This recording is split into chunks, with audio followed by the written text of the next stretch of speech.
Please leave a like and subscribe if you haven't already. Follow me on Twitter to stay updated with my content. Enjoy. Hello my fellow viewers, my name is Zorazar and welcome back to another Terraria video. So in this one, I got a request from a friendly viewer, and he asked me to show him a tutorial on my Death Machine version 2. So this one's going to be kind of hard to explain, and I did do a video on my old YouTube channel of the Death Machine 1. I will leave the link in the description down below, and the video for this one in action.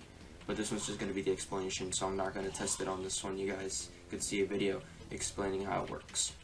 This one is actually pretty complicated. I have it set up as 2 units right here. As you can see, this is the base unit, and then this is the top unit. You could have multiple people running it, but I recommended doing solo, so then the pumpkins won't just target one random individual at a time. But for this machine, you will need 6 spawnable enemy statues, 2 to 3 second timers, a crystal ball, 11 1 second timers, 2 teleporters, 11 green pressure plates, 2 bat statues, a couple of lava buckets, and when I mean a couple, I mean a couple, 4 buckets of honey, a heart lamp, 2 to 3 campfires, a ton of spiky ball, spear, and flame traps that you could get from the tiki place in the jungle. And now I'm going to explain why you need those items. So obviously, when you go in, you have your campfire, which speeds your health regen, as it shows right here. Heart lamp life regen increased, and campfire life regen increased. And here is the main chamber. You will stand right here in this corner, or in this corner. I like to stand in this corner because if I spawn right here, I have like 3 mimics and they will grind you up. But it's good if you have mimics because then they take more hits. So it helps out the machine. You can put your 3. I'll explain the the wiring later on. I just want to explain the basics. Also, we have a crystal ball. This increases your magical power. Yep, magic powers increased. And the honey, when you stand on it, life regeneration increased. So you have 3 buffs of life regen, which is good, but it's still not enough to hold these guys down after they buffed it. Okay, so when I turned this lever on, electricity starts from right here and it goes to all the greens, activating this right here, these spiky ball traps, most of them. It starts most of them. And this right here is a very important part. I'll show you what that does now. Let me just kill these guys real quick. Also, very important, you will need a horseman blade. I will demonstrate why real quick. I also recommend having a cobalt shield so when you get hit, you don't start bouncing around and stuff like that. It can get very annoying. Which, see, the horseman blade does around like 100 to almost 200, no, almost 300 crit, depending on how you build. You will start critting 300, which is insane. Alright, so that right there, that's why you need the horseman blade. But right here is the old bat trick. Keep your eye on this part right here.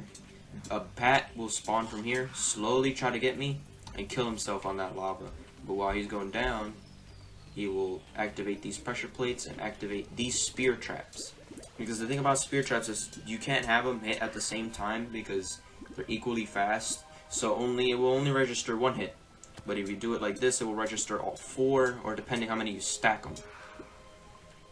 Let me demonstrate real quick. This right here activates the bats, so keep your eyes to the left real quick. You see, there it goes.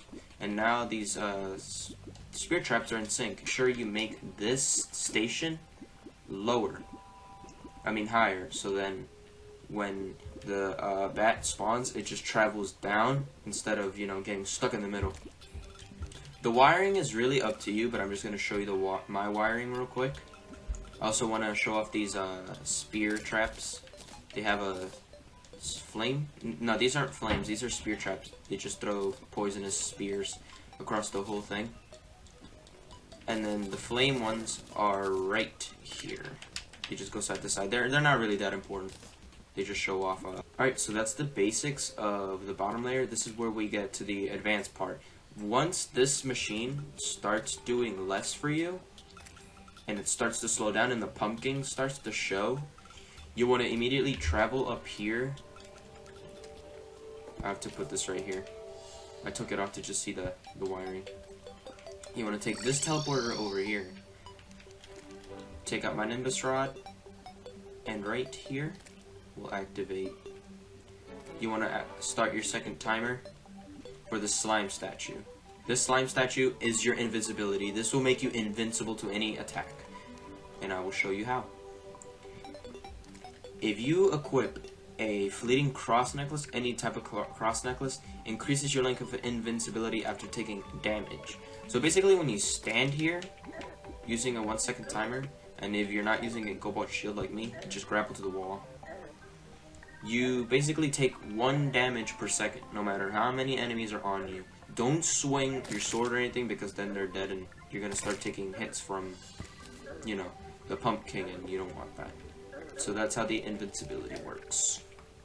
Also, if you go right here, this will spawn me back, so then you can get in and out. You don't have to break anything.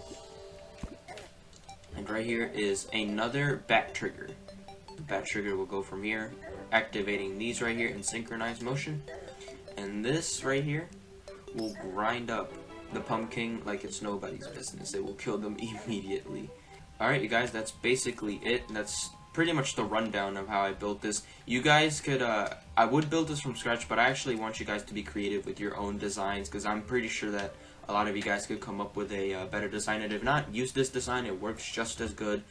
It doesn't get you to round 20 if you're doing solo or you're just using items before the moons, but it will give you loot.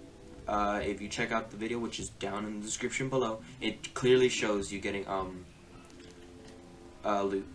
Also, you could use the raven staff right here, so then the ravens will hit the pumpkin while the spears are grinding them up.